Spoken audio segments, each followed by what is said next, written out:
네, 엊그제 치러진 사회문화 고3 시험에 대한 해설 강의를 시작하겠습니다.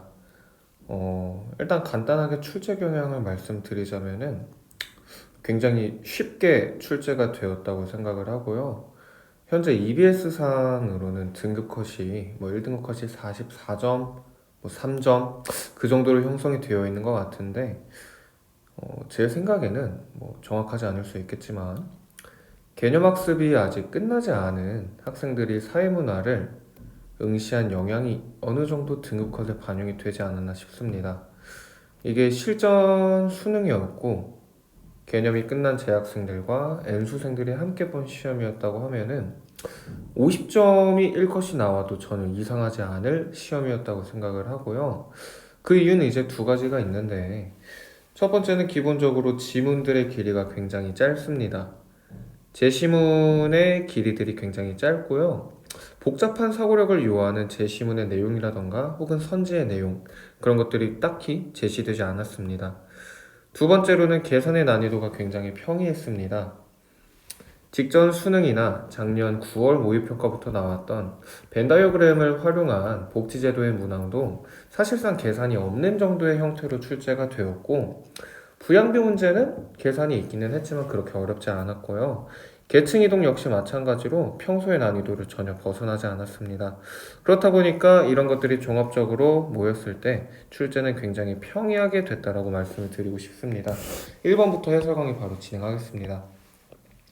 항상 나오는 자연 사문에 대한 문제가 되겠고요. 불곰의 공격성은 자연, 산림을 개간하는 건 인간이 하는 거니까 사문, 유전자 다양성의 감소는 불곰과 관련된 인간의 의지가 없기 때문에 자연, 생존율이 높아졌다고 발표하는 것은 사문이 되겠습니다. 그래서 1번, 가치 함축적이지 않죠. 확실성의 원리가 아닌 확률성이기 때문에 2번도 틀렸고요. 기억과 달리 리을은 보편성이 나타난다. 보편성은 두 가지 현상의 공통점이기 때문에 3번도 틀렸습니다. 디귿에 비해 니은은 인과관계가 불분명하다, 흐리다고 말할 수 있겠죠. 정답은 4번입니다.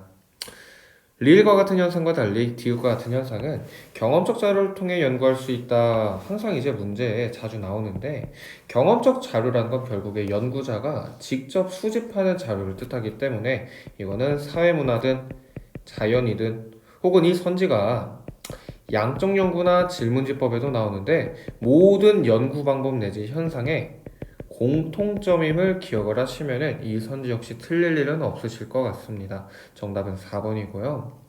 2번 문제로 넘어가겠습니다. 지난 수능에서는 문화의 속성이 어느 정도 조금 까다롭게 나왔던 기억이 있는데 사례가 일단 그런 수능에 비해서 적게 제시가 되어 있고요. 문화의 속성도 그렇게 많이 나오지 않았습니다.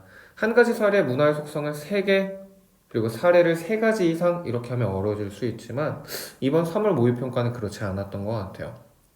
가를 먼저 보면은 갑 지역의 전통인 땡땡 축제에는 갑 지역 주민 대부분이 참여하고요. 첫 번째로 우리가 여기에서 느낄 수 있는 것은 공유성이라는 측면이 있겠습니다. 많은 사람들이 축제 문화를 향유하기 때문에 이 축제 문화가 향유가 되는 공유성이 있고요. 현재 땡땡 축제는 장비, 대중가요 등 현대적인 요소가 더해져 다채로워졌다. 축적성의 키워드를 할 수 있겠습니다. 해서 가에서는 공유와 축적이 나타났는데 나에서만 부각되는 속성이기 때문에 나에만 나타나는 속성이 뭐가 있는지 봐야 할 것 같아요. 을기업에 신규 채용된 사원은 직원 연수를 통해 고유한 조직 문화를 익힌다 했기 때문에 첫 번째로 뭐가 있나? 학습성이 있다는 걸 알 수 있겠네요. 학습성을 봤을 때 가에는 제시되어 있지 않기 때문에 학습성을 말하는 게 첫 번째로 파악이 됩니다. 또한 구성원들은 공통의 행동 기준을 가지게 되어 공통의 행동 기준이기 때문에 여기서는 역시 공유성이 나타난다 할 수 있겠네요. 그래서 나에서만 부각되는 사례이기 때문에 학습성이니까 정답은 1번 되겠습니다. 이번 시험에서는 좀 평이하게 출제가 됐지만 2번 문제를 꼬은다면 이렇게 할 수 있겠죠. 문제 자체를 이런 식으로 내는 게 아니라 나타난 속성 한 다음에 가랑 나에 나타난 속성 뭔지 혹은 가랑 나랑 다에 공통적으로 나타난 혹은 여기에 아무것도 나타나지 않은 등등등 여러 가지 사례를 준 다음에 그 안에 나타난 속성의 공통점, 차이점 어디에서만 부각된 혹은 어디에서 모두 부각된 이런 말을 할 수 있기 때문에 속성 여기 나온 세 가지 말고도 변동성 이라던가 뭐 그런 것들은 좀 기억을 하시는 게 좋겠죠. 하나가 총체성이죠, 그죠? 그런 거를 기억하시면 좋겠습니다. 시간이 흐르면서 형태나 내용이 변화한다는 변동성이 되겠고요. 전승의 내용은 축적성, 유기적으로 결합된 하나의 전체니까 총체성, 사고와 행동의 동질성을 갖게 하는 공유성이 되겠습니다. 선지 자체는 크게 어렵지 않게 나온 것 같습니다. 3번 문제로 넘어갈게요. 시사점이고요. 이제 뭐 집합행동, 사회운동에 대한 문제인데 사실 개념을 몰라도 풀 수 있는 유형으로 출제가 됐고요. 이거는 기존 평가원 출제 경향과도 크게 차이가 있지는 않습니다. 20세기 중반까지 대규모 폭염에 의해 고래의 일부 종은 멸종위기에 몰렸다. 언론을 통한 포획 실태를 접한 시민들은 충격을 받고요. 국제적인 시민단체를 통해 어쩌고 저쩌고 구호가 퍼지면서요. 국제적인 합의, 지금 시민단체의 목소리가 국제적인 합의로 나타났다고 얘기하기 때문에 1번 국가들의 개별적인 활동은 아닌 것 같고요. 미래 세대의 이익보다 현재를 중시하자는 것도 관련이 없습니다. 사회 구조를 바꾸는 얘기는 역시 하지 않은 것 같아요. 지구적 문제를 해결하기 위해서는 세계 시민의 관심과 실천, 그죠? 국제 시민단체이기 때문에, 국제적인 합의이기 때문에 정답은 4번 되겠습니다. 4번 문제는 사회 불평등을 가지고 기능과 갈등을 물어보고 있는데 이거를 정리하면 좋겠죠, 그죠? 둘 다 보편적이라고 얘기를 하지만 기능론의 경우에는 차등 분배를 통해 사람들이 인재를 적재적소에 배치하고 효율성을 이행할 수 있고 사람들의 노력을 끌어낼 수 있다고 하는데 갈등론은 차등 분배를 좋게 보진 않죠. 지배계급에게 유리한 사회구조라고 얘기합니다. 어디에서나 구조적 모순이 있기 때문에 불평등은 보편적이라고 얘기하지만 반드시 필요하냐 필수 불가결이냐라고 하는 건 오직 기능론이 되겠습니다. 갈등론은 거꾸로 이거를 타파의 대상으로 본다 할 수 있겠죠. 기본적인 내용을 알고 계시면 문제를 푸는데 크게 어려움은 없습니다. 직업 간 기능의 중요도에 차이가 있는가는 기능론이 되겠죠. 중요한 직업에게 더 많은 분배를 하자는 거니까 차등 분배와도 일맥상통합니다. 그래서 가에는 뭐가 들어갈지 모르겠지만 갈등론은 긍정하고 기능론은 부정하는 말이 들어가야겠죠. 가에는 불평등은 보편적으로 나타나는가? 아닙니다. 두 가지의 공통점이기 때문에 1번은 틀렸고요. 2번 사회가치의 분배 기준은 지배 집단에게 유리한가? 맞죠. 갈등론의 관점이겠죠. 귀속적 요인이 미치는 영향을 중시하는 것은 A가 되겠고요. B와 달리 A는 차등 분배가 아니죠. 거꾸로로 할 수 있겠습니다. 타파해야 할 문제는 오직 갈등론의 선지가 되겠네요. 그래서 이러한 내용들을 5번 선지나 1번 선지에 있는 내용들을 한번 기억을 하시면은 다른 문제도 적용이 될 수 있을 것 같아요. 4번도 쉬웠고요. 5번은 진화론과 순환론인데 조금 위험한 발언일 수도 있지만 저는 이런 문제는 쓰레기 같다고 일단 생각을 합니다. 옛날에 이제 2020학년도, 21학년도쯤에 카드 뽑기 문제가 한번 평가원에서 나온 적이 있던 걸로 기억을 해요. 6월 내지 9월이었는데 그때 이후로 이러한 유형의 문제가 계속 교육청에선 출제를 하고 있습니다. 평가원은 출제하지 않아요. 사회문화적 지식을 요구하는 것도 아니고 어떤 높은 사고력을 요하는 것도 아닌 단순하게 그냥 문제의 형식을 꼬아놓은 형태이기 때문에 6월과 9월 모의평가를 봐봐야 알겠지만 저는 개인적으로 5번 같은 유형은 출제될 확률도 평가원 시험에서는 굉장히 낮다고 생각을 하고요. 교육청도 이런 문제를 출제하는 것은 저는 의미가 없다라고 생각을 합니다. 일단 한번 같이 보도록 할게요. 사회의 변동 방향을 물어보는 진화론, 순환론 문제가 나왔는데 예, 아니요 중 하나로 응답을 한다. 번갈아 한다 하고요. 틀리면 0점, 오르면 50점을 받거나 랜덤 박스에서 카드를 뽑는데 100점 받기 교환 카드 중 하나라고 합니다.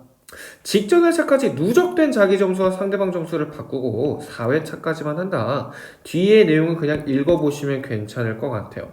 자, 첫 번째 질문을 봤더니 A는 사회변동을 동일한 과정의 주기적 반복이니까 이것 자체는 순환론에 대한 설명입니다.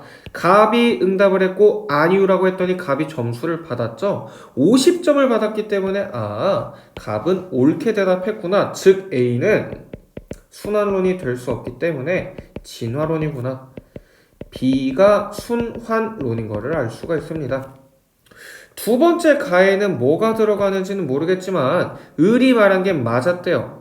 자, 맞았고 을이 100점을 했다는 건 을은 50점을 고르는 게 아니라 뭐란 거죠? 그쵸? 랜덤 박스에서 100점을 뽑은 거죠. 세 번째, A는요, 사회가 일정한 방향으로 변동한다고 보는가? 자, 이거 자체는 앞으로 나아간다니까 진화론에 대한 설명이죠. 뭐라고 했는지는 모르겠지만 둘의 점수가 뒤바뀌었습니다. 그럼 갑은 여러분 이 문제를 맞췄다고 할 수 있겠죠, 그죠? 자, 기억 볼게요. A와 달리 B는 미분화해서 분화된 상태 아니죠. 복잡해진다고 말하는 거는 진화론이기 때문에 기억은 틀렸습니다. 니은, 가에는 맞는 말이 와야 되죠, 그죠?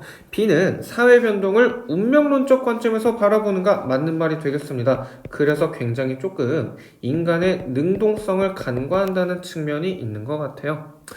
기억은 예의다. 진화론에 대해서 우리가 봤을 때 일정한 방향으로 변동한다는가. 근데 A는 지금 진화론이 맞잖아요, 그죠? 얘가 들어가서 점수를 바꿨기 때문에 정답은 3번입니다. 리을 선지 보니까 을이 만약에 승자라면은 을이 승자가 되기 위해서는 이게 무조건 맞아야겠죠, 그죠? 그럼 여기에는 얘가 아니라 아니요가 와야 하기 때문에 정답은 3번 되겠습니다. 이런 식으로 문제를 봤지만 다시 한번 말하자면 여러분 5번은 저는 좋지 않은 라고 생각을 합니다. 이 정도로만 말씀을 드리고요. 6번 문제 볼게요. 문아이의 태도가 나왔는데 얘도 사실은 5번이랑 좀 비슷합니다. 우리 인디언 포커라는 게 있죠. 서로 들고 있는 거를 보여준 다음에 내 거는 모르고 맞추는 게임이 등장을 했는데, 자, 그런 얘기가 있습니다. ABC가 적힌 카드 중 무작위로 선택된 한 장을 이마에 붙인다. 상대방의 내용에 대해 진술한다. 그러니까 갑이 말하는 내용은 사실은 뭐에 대한 거예요? B에 대한 거예요. 그쵸? 을의 카드라고 하니까. 을이 말하는 건 사실 뭐예요? A에 대해 말합니다. 둘 다 옳게 됐잖아요. 자, A를 먼저 보니까요. 문화 정체성 유지가 좋다. 아, 상대주의구나. B의 카드를 보고 갑이 뭐라고 했느냐? 평가가 아닌, 죄송해요. 거꾸로 말했죠. 그죠? 을 같은 경우는 자기 문화의 정체성 유지니까 이거는요. 자문화 중심주의고요. 평가가 아닌 이해 대상이기 때문에 B는 상대가 됩니다. C가 자연스럽게 4대가 된다 할 수 있을 것 같아요. A는 타문화와 마찰을 일으킨다. 정답은 1번이겠죠? 국수주의 역시 A에 대한 설명이고요. 모든 문화가 동등한 가치를 가진다. B가 되겠습니다. B와 달리 C는 타문화에 대한 부정적인 인식. 이거는 오히려 A에 대한 설명이 되겠고요. C와 달리 A는 타문화를 무비판적으로 수용한다. 오히려 C에 대한 설명이 되겠습니다. 정답은 1번이네요. 7번 문제 보겠습니다. 자, A국과 땡땡국이 세모국이네요. 장기간 교류한 결과, 지금 문화 변동을 말하는 것 같은데, A국은요, A국의 언어와 땡땡국의 언어를 모두 사용하기 때문에 A국에서는 병존이 나타났네요. 자, B국은요, 전통이목과 네모네모국 이주민의 의복이 결합된 두 가지가 섞인 새로운이니까 B국은 뭐가 된 거죠? 융합입니다. C국에서는 동그라미국의 종교를 받는 과정에서 고유가 사라지고 새로운 것만 남게 됐으니까 C국은 동화입니다. 기억 틀렸죠? C국에서는 문화 변동 후 문화적 다양성이 증대되지 않았죠. 기존 게 없어졌기 때문에 단순화됐다고 말하거나 똑같다고 보는 게 맞는 것 같습니다. 정답은 5번. B국과 달리 C국에서는 비물질 문화의 전파가 나타나었다. 자, C국 같은 경우는 지금 종교기 때문에 비물질 문화가 맞고요. B국 같은 경우에는 의복이기 때문에 의복은 물질 문화라고 말하는 게 맞겠죠, 그죠? A국과 B국 모두 자문화의 정체성이 유지됐죠. 병존과 융합이기 때문에 정답은 5번 되겠습니다. 8번입니다. 문화에 대한 문제가 6, 7, 8 연달아 나왔는데 그냥 읽어보면 좋을 것 같아요. 쉽게 풀 수 있습니다. 밈이라는 것의 어떤 의미를 봤더니요. 밑에서 세 번째 줄에 밈은요. 문화를 일방적으로 수용하던 대중이 새롭게 의미를 부여한다. 즉 문화에 대해서 어떤 성이 능동적인 주체로서 능동성을 가지고 접근하는 대중의 모습이 나타난다. 정답은 5번 되겠습니다. 9번 문제입니다. 9번 문제의 유형은 평가원에서도 가끔씩 출제를 하는데 항상 조심해야 되는 게 갑이 말한 게 A, 을이 B, 병이 C가 아니라는 거 하나씩 밀려간다는 것만 기억을 하시면 크게 어렵지는 않아요. 자, 갑은요. A와 달리 B만 가진 특징입니다. 그럼 B가 뭔지 봤더니요. 의사소통이 어려운 유아에게도 적용할 수 있대요. 면접, 질문지, 참여관찰. 의사소통이 필요한 게 면접과 질문지이기 때문에 B는 참여관찰이 되겠습니다.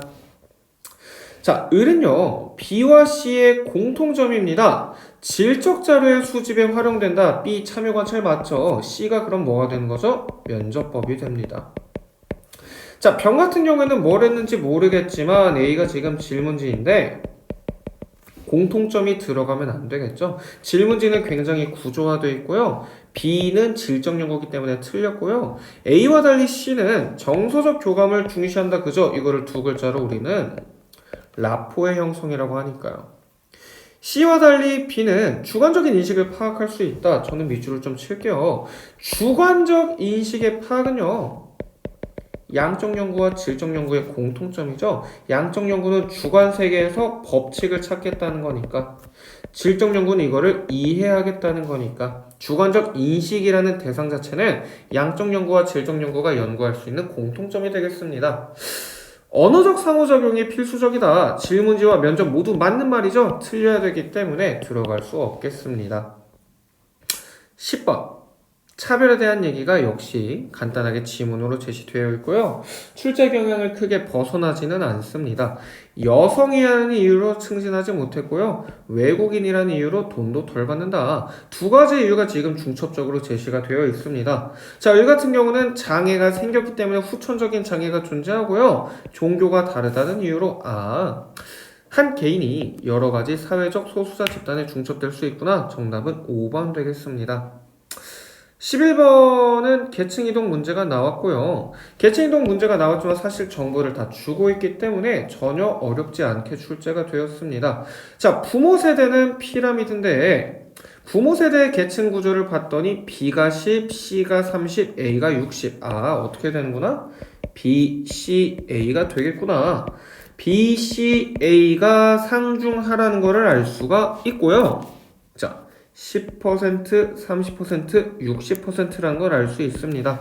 자녀는 한 명씩이기 때문에 여기는 표를 매치시킬 수가 있을 것 같아요. 자, 보니까 B에서 가는 거 말고 A에서 가는 걸 먼저 보니까요. A에서 B로 가니까 여기 칸이 되겠네요. 5. A에서 C가 30. 그럼 35니까 나머지 A에서 A 유지는 25가 되겠습니다. 자, 두 번째 B를 볼게요. B에서 A, 상에서 하는 2, 상에서 중은 3, 남은 건 5가 되겠습니다. 마지막 C에서 A는 3, C에서 B는 7이기 때문에 남는 숫자 20이고요. 숫자를 다 줬다고 보셔도 무방하죠. 그죠? 17, 53, 30. 자녀 세대는 다이아가 되겠습니다. 모래시계 아니죠. 이동한 자녀가 같은 자녀보다 많다. 자, 같은 자녀가 50명이기 때문에 일치한다고 볼 수 있겠죠? 틀렸습니다. 상승이동 자녀 수는요. 42명. 하강이동 자녀 수는 8명이기 때문에 5배를 넘고요.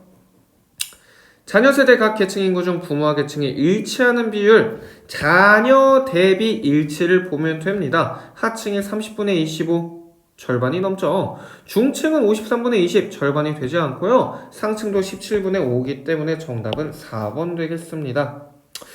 부모의 계층이 중층인 자녀니까요. 지금 우리는 어디를 보는 거냐? 여기를 보는 거죠.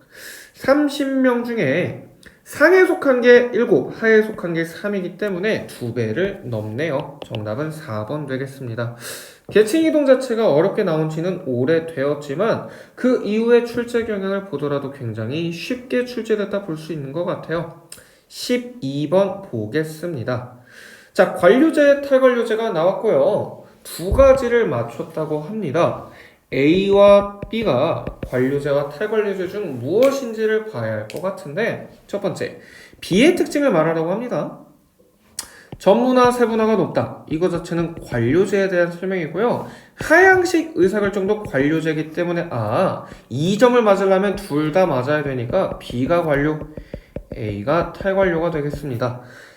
자, B의 특징을 비교하라고 했기 때문에 얘는 틀려야겠죠? 얘는 오히려 A 특징, 탈관료제에 대한 설명이 들어가면 될 것 같습니다. 탈관료제는 관료제에 비해 재량권 보장을 중시하는 게 맞고요. 공식적 규범은 두 가지의 공통점이죠. 왜냐, 둘 다 공식 조직이니까. 공식 조직을 관리하는 방법이기 때문이죠. 정답은 2번 되겠습니다. 탈관료제는 외부 환경에 대한 유연한 대처가 좋다. 그쵸? 팀제, 아메바제 그때그때 맞춰서 만들 수 있기 때문에 디귿은 맞고요. 조직 운영의 효율성을 중시한다 라는 것은요, 두 가지의 공통점이기 때문에 두 가지의 공통점이기 때문에 A와 달리 조직 운영의 효율성을 중시한다. 틀린 말이 되겠습니다. 그쵸. 거꾸로 했죠. 그죠? 뭔가 이상하나 싶었어요. 정답은 5번 되겠습니다. 재량권을 보장하는 것은 관료제이기 때문에 탈관료제이기 때문에 두 가지가 거꾸로 되어 있네요. 정답은 5번이고요. 이게 틀린 말이기 때문에 두 가지의 공통점이기 때문에 디귿리을이 되겠습니다. 13번. 이것도 이제 지문 길이가 실제론이냐 명목론이냐인데 지문 길이가 평소에 비해 굉장히 짧게 나왔고요. 개인들이 사회를 구성하는 거기 때문에 이거는 미시 혹은 명목론적 관점이 된다고 말할 수 있겠네요. 개인이 결정하고요. 개인은 사회적에서 존재 의미를 갖지 않고요. 개인이 옳다고 믿기 때문에 존재한다. 정답은 4번 되겠습니다. 시작한 지 얼마 되지 않았는데 14번까지 왔다는 거는 여러분이 실제로 문제를 풀 때는 훨씬 빨리 오셨을 거라고 생각을 해요. 14번 보겠습니다. A 집단은요, 주류 사회의 교육 방식에 반대하고 새로운 교육 방식을 만들었다. 그럼 주류와 반대되기 때문에 이때 당시의 기억은요, 반문화적 성격이 있겠네요. 자, 이에 대한 반대가 거셌기 때문에 반문화인 걸 확인할 수 있고요. 근데 이거를 새로운 교육 방식을 널리 알리기 위한 사회운동이 진행이 되니까 반문화였는데 뭐가 됐다는 거예요? 대부분이기 때문에 주류 문화로 바뀌었다. 니은 이전의 기억은 반문화의 특성이 나타나고요. 급격한 변화에 대항하는 운동은 아닙니다. 오히려 자신들이 변화를 주도하는 거죠. 니은으로 인해 기억은 하위문화에서 주류문화로 변화하였다. 맞죠? 반문화도 결국에는 하위문화의 일종이기 때문에 정답은 3번이고요. 15번 보겠습니다. 지위, 역할, 집단, 조직도 최근에는 이렇게 쉽게 나오지 않아요. 여러 가지 사례를 준 다음에 가불병이라는 인물을 주기도 하고 그 안에 중첩된 집단이 나타나기도 하고 그런 것들이 명목적이지 않고요. 암묵적으로 나타나기도 하고요.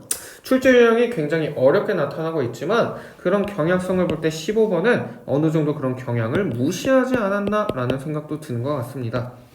대학교 기계공학과는 공식 조직이 맞고요. 자동차 회사도 공식 조직이죠. 부장은 지위가 되겠습니다. 재직 당시 이런 것들이 불가피해지니까 잘릴 위기가 되니까 고민을 했지만 많이 나오는 레파토리죠. 이거 뭐는 아니다? 역할 갈등은 아니다. 두 가지 이상의 지위가 지어져 있지 않기 때문이죠. 위기가 기회가 될 수 있다 판단해가지고 자진 퇴사를 했고요. 역할에 대한 제재도 아니고요. 이런 말은 존재하지 않죠? 역할 행동에 대한 제재라고 표현을 해야 되니까 역할 갈등 아니고요. 자, 재직 후, 자진 퇴사 후 재직 시절에 회사 동료들과 자발적으로 조직에서 활동했던 동호회 경험 비공식 조직을 할 수 있겠네요. 정답은 1번. 니은은요, 자동차 회사는 이익사회는 맞지만 사회화가 목적은 아니죠. 부장은 귀속주의가 아닙니다. 물어보는 선지의 깊이도 굉장히 얕다고 말씀을 드리고 싶어요. 16번입니다. 항상 이쯤 자리에 이게 출제가 되고 있는데 벤다이어그램 문제지만 그렇게 어렵지는 않았던 것 같아요. 같이 한번 보겠습니다. 자, ABC만 사회보장제도가 존재하는데 우리나라랑 동일하고요. A는 봤더니 정부 재정으로 전액 충당하니까 공공부조가 되겠네요. B는 강제가입이니까 사회보험이고요. 나머지 C 하나가 사회 서비스가 되겠습니다. ABC를 찾는 건 전혀 어렵지 않고요. 자, 갑국은 가나 지역으로 구성되는데 나 지역이 가 지역의 3배다. 미지수를 둬도 좋겠지만 저는 그냥 100명과 300명 혹은 100x와 300x로 그냥 가정을 하고 가겠습니다. 그럼 갑지역 전체 인구는 갑국은요. 400x명이라고 할 수 있겠네요. 자, 밑에 벤 다이어그램을 봤는데 이 문제가 이제 좀 까다로운 이유는요. 여기 있는 숫자들을 채워야 되기 때문이죠. 근데 이 문제는 여러분 되게 웃기게도요. 숫자들을 그냥 다 쥐어줬어요. 떠먹여 준다는 얘기예요. 여기 여러 가지 설명이 있지만 제 생각엔 읽어보실 필요는 전혀 없습니다. 바로 한번 보도록 할게요. 자, 가지역을 봤더니 A 수급자가 총 35x, B 수급자가 총 60x, C 수급자가 총 20, 30, 35x를 할 수 있겠습니다. 혹시 모르니 검산 한번 해보시면 좋겠죠, 그죠? 35 맞고 45, 50, 60 맞고 25, 35 맞습니다. 근데 전체 숫자를 합친 게 지금 중첩 영역도 있기 때문에 몇 가지 빼주는 작업이 원래는 필요하잖아요. 이 문제는 굳이 그걸 구할 필요가 없습니다. 100x가 수급을 하는데 그 중에 우리는 뭐만 보면 되느냐? 여기 숫자들을 합쳐서 수급자와 100x 중에 수급하지 않는 비수급자만 나누면 돼요. 수급자를 그냥 합치면 되잖아요. 35에다가 65에다가 75에다가 15니까 수급자가 90x, 비수급자가 10x를 할 수 있겠습니다. 그 다음으로 볼 건 나지역인데 나지역은 가지역의 3배니까 여기는 퍼센트도 3배씩 해서 봐주시면 좋을 것 같아요. A를 봤더니 10, 20, 30이니까 곱하기 3이니까요. 90x. 30, 45, 55네요. 곱하기 3하니까 165x. 20, 35니까 105x가 되겠습니다. 혹시 모르니 검산하셔도 돼요. 이번 시험은 너무 시간이 많이 남았거든요. 30 맞죠? 90이네요. 30, 40, 55니까 165 맞네요. 15, 20, 35니까 105가 맞습니다. 자, 그러면요. 이 숫자들을 합치니까 90, 아니면 다 더하고 곱하기 3이 낫겠죠, 그죠? 10, 20, 30, 60, 75, 80이니까 240x가 수급자고 60x가 비수급자구나. 따라서 갑국은요 330x의 수급자와 70x의 비수급자로 구성된다는 걸 알 수 있습니다. 답을 바로 찾아볼게요. 90% 이상이 될 수가 없겠죠. 400x에 90%면 360x가 넘어야 되기 때문에 1번 틀렸고요. A와 C의 중복 수혜자 수입니다. 지금 이 영역이 되는 것 같아요. 15 곱하기 3이니까 45x고요. 가지역은 봤더니 10x입니다. 1.5배가 아니네요. 각국 인구 대비 사회 서비스, 지금 우리가 사회 서비스는 C였습니다.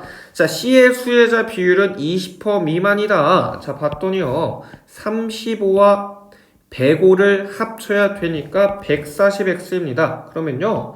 140을 300으로 나눴기 때문에 대충 봐도 20%는 훨씬 넘죠. 그죠?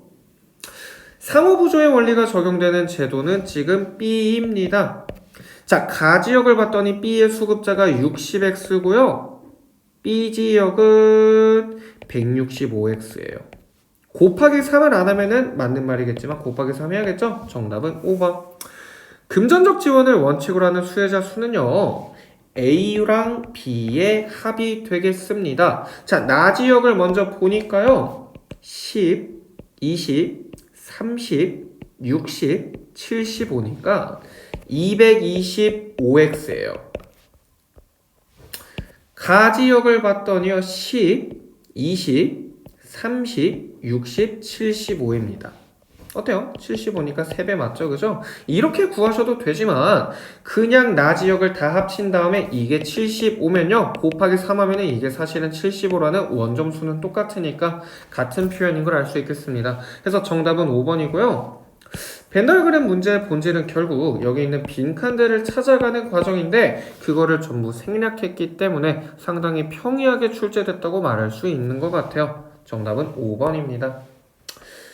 17번은 이제 연구 방법과 자료 수집에 대한 문제가 출제가 되었고요. 역시 길이가 그렇게 길진 않습니다.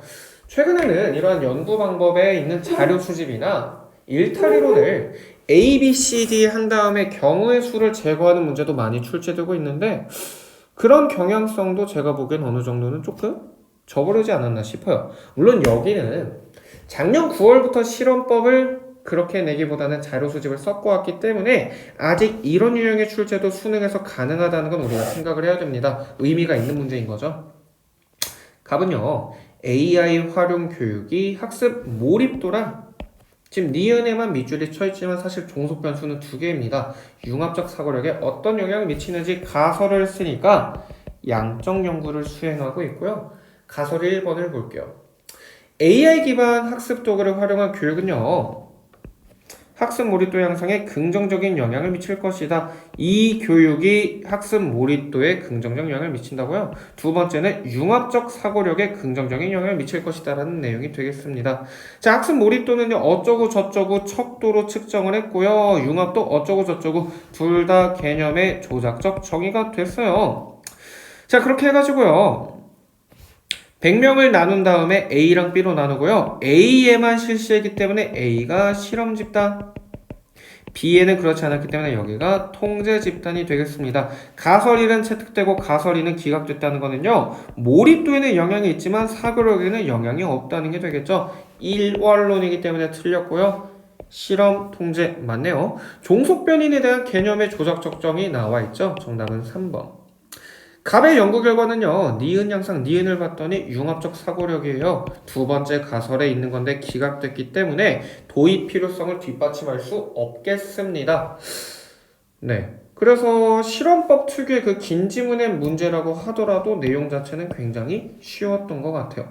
길이가 그렇게 길지도 않았고요. 18번은 기갈상이 지금 출제가 되어 있습니다. 각 부분이 상호이존적 갑은 기능론이네요.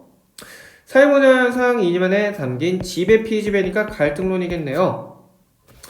개인의 의미부여니까 상황정이니까 상상적 정의, 상징적 상호작용론이 되겠습니다. 상상론이죠. 갈등과 대립 정답은 2번. 사회변동의 원동력이라고 합니다. 갑과 달리 병은요 조화 균형 이거는 기능론이죠. 병과 달리 을은 능동성을 중시하지 않죠. 이거 상상론 얘기고요. 사회구조가 개인에게 미치는 영향을 중시하는 것은 기능과 갈등이 되겠습니다. 정답 2번 빠르게 찾았습니다. 19번입니다. 네, 이런 식으로 문항식으로 출제가 되는데 솔직히 이거는 경우의 수를 째낄 정도의 복잡한 사고력을 요구하지 않았어요. 출제 경향을 온전히 담은 문제가 제 생각에는 거의 없다라고 생각이 됩니다. A, B, C의 특징 두 개를 쓰라고 했는데 자, 교사를 보니까요. 평균이 1점이래요. 갑은 을에 비해 낮고 병에 비해 높다는 건요. 을이 2점이고 얘가 1점이고 얘가 0점이라는 거죠. 이를 토대로 A, B, C가 뭔지 우리는 알 수 있습니다. 저 같으면 다 맞은 1부터 볼 것 같아요. B는 일탈을 규정하는 객관적 기준이 없다. B는 낙인 이론이 되겠네요. 낙인 차교 뒤르기입니다. 자, 병 같은 경우 봤더니 모두 틀려야 되는데 일탈이 발생하는 상호 과정에 주목을 한다. 뭐 차교나? 차별적 교재는 일단 상호작용 과정에서 학습하기 때문에 맞는 말이고요. 낙인 이론 같은 경우에도 맞는 말이 되겠습니다. 근데 지금 B에 낙인이 있잖아요. 이거에 대한 얘기가 낙인이나 차교인데 두 가지에 대한 얘기가 전부 될 수 없다라는 설명이 되니까요. C는 자연스럽게 뭐밖에 안 남는다? 아노미밖에 남지 않는다. 그럼 갑 같은 경우에는 A가 정상 집단 간의 교류 촉진을 말을 하는데 A가 지금 뭐니까? 차교니까. 틀렸고 두 번째 거는 맞아야겠죠, 그죠? 병은 둘 다 틀렸고 갑은 밑에 거가 맞다고 말할 수 있겠습니다. 여기는 맞는 말, 여기는 틀린 말. 낙인 이론에 대한 설명 아니죠, 그죠? 급격한 사회 변동을 말하는 거는 뒤르켐의 아노미가 되겠습니다. C와 달리 A는요 구조적 관점 아니죠, 거꾸로죠. 가에는 차별과 달리 아노미는요 일탈이 학습되는 과정에 주목한다 아니죠, 학습하는 건 차교가 되겠죠. 나는 맞는 말이 돼야겠죠. 차별적 교재 이론은 차별적 제재 아니죠, 이건 낙인에 대한 설명입니다. 다는 틀린 말 돼야겠죠. C와 달리 B는요 2차적 일탈이 발생하는 과정에 주목한다가 들어갈 수가 없겠죠. 다시 한번 봐야 될 것 같아요. 캡슐에서 오셨구나. 뭔가 지금 잘못됐죠, 그죠? 다시 한번 보니까요. 일단 얘를 지우고 B는 일탈을 규정하는 객관적 기준이 없기 때문에 얘는 낙인 이론이 일단 맞고요. C는 일탈이 발생하는 상호과정에 주목한다고 했는데 낙인과 차교에 대한 설명이기 때문에 틀리니까 C는 아노미가 되고요. 여기가 자연스럽게 차별적 교제 이론이 되겠죠. 그죠? 급격한 변동으로 무규범 아니고 구조적 관점에서 일탈을 설명 아니고 그쵸. 여기가 잘못됐죠. 그죠? A는 정상 집단 간의 교류 촉진을 맞는 말이라고 하니까요. A와 달리 두 번째 게 지금 틀려겠죠. 그죠? 일탈이 학습되는 과정에 주목한다라고 말을 하는 것은 차별적 교제이기 때문에 맞는 말이잖아요. 들어갈 수 있다. 그죠? C라고 했으니까 아노미는 학습되는 과정에 주목하지 않기 때문에 정답은 3번 되겠습니다. 네. 쉬웠지만 실수를 할 수 있겠죠. 그죠? 5번. C와 달리 B는 2차적 일탈이 발생하는 과정은 B에 대한 얘기이기 때문에 맞는 말이 되니까 들어갈 수 없고요. 차별적 제재는 아까 말한 대로 낙인 이론이기 때문에 틀렸습니다. 정답은 3번 되겠습니다. 마지막 20번입니다. 유분호를 계산하는 문제가 출제가 되었는데 세 가지 연도가 채집되어 있어요. 한번 써볼게요. T년, T 플러스 50년, T 플러스 100년. 유분호를 말할 것인데 자 50년 전 대비 전체 인구 증가율을 모르니까요. T년 그냥 100x라고 두겠습니다. T 플러스 50년에는 20%가 줄었으니까 80x가 되겠고요. T 플러스 100년에는 50%가 늘었기 때문에 120x가 오겠네요. 자, 전체 인구 중 유소년 인구의 비율입니다. T년에는 20%니까 20x 그대로 써주시면 될 것 같아요. T 플러스 50년에는 4분의 1이기 때문에 똑같이 20x가 되겠고요. T 플러스 100년에도 4분의 1이니까요. 여기는 30x가 되겠습니다. 네, 카톡 잠깐 끌게요. 두 번째로 이제 부양비를 보면서 나머지를 채워가야 되는데 부양비가 뭐예요? 부양분의 유소년의 인구잖아요. 자, 물음표분의 20x가 5분의 2입니다. 그럼 여기는 몇 x죠? 50x라고 할 수 있겠죠. 여기 그대로 50이 들어가면 되니까. 자, 여기도 40%인데 여기도 똑같이 분자가 20이니까 여기도 똑같이 50x가 되겠습니다. 여기는 2분의 1이래요. 2분의 1이 30x분의 물음표니까 x는 부양이거든요. 60x가 되겠습니다. 그럼 빼니까요. 30, 10, 30x. 이 칸들을 채우는 과정이 역시 중요한 건데 계산의 난이도가 그렇게 높지는 않았던 것 같습니다. 그리고 요즘은 이제 가끔 보면은 특정할 수 있는 게 아니라 범위를 가지고 물어보는 경우도 있는데 뭐 그런 경향성도 이런 문제에는 반영되지 않은 것 같아요. 계산의 난이도나 양 자체가 굉장히 적기 때문에 푸는 시간이 길게 들진 않았을 거로 생각을 합니다. 기억. 유소년 인구는 T년과 T 플러스 50년이 같죠. 노령화 지수는 우리가 알고 있죠. 그죠? U분의 노고 여기도 사실 나와 있습니다.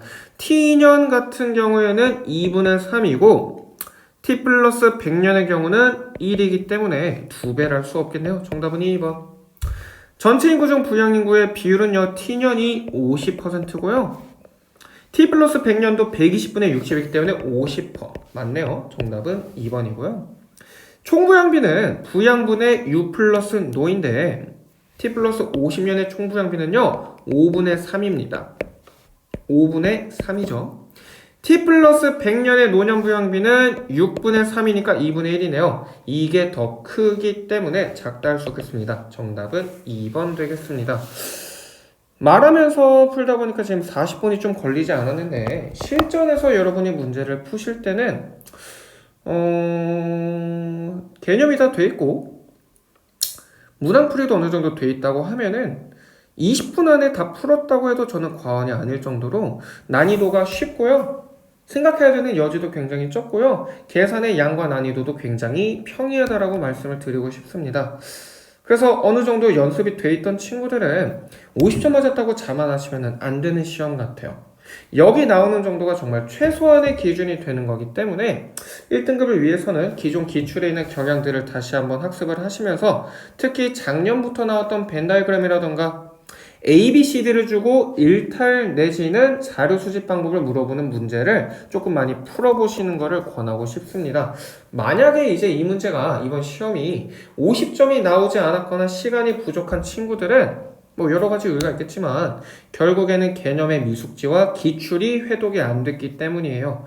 연습을 통해서 50점을 맞을 수 있는 시험이었기 때문에 이번 시험을 어느 정도 목표라고 잡기보다는 최소한의 준거 정도로 생각하고 공부하시는 자세가 맞다고 생각을 합니다. 저는 다음 5월 모의고사 때 다시 돌아오도록 하겠습니다. 이상입니다.